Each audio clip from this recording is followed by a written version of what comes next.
Do you want to know how you can log into your Vitas Healthcare payroll account? If yes, then this video is for you.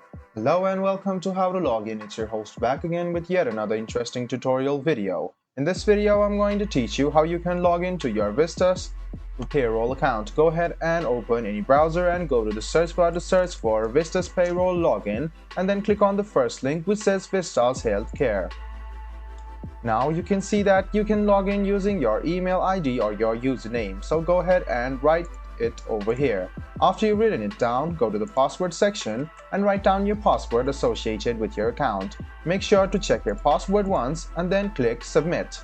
After you click submit, you will be signed into your Vitas Healthcare payroll account.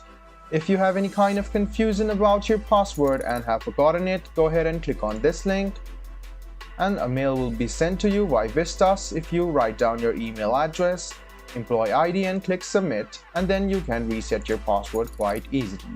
So guys, this is how you log into your Vitas Healthcare payroll account. I hope this video was helpful for you. If you still have any kind of confusion, please do mention us on the comment section down below. Like the video, subscribe to the channel and do hit the bell button for more. Hope to see you in the next video as well. Until then, goodbye, take care and make sure you enjoy.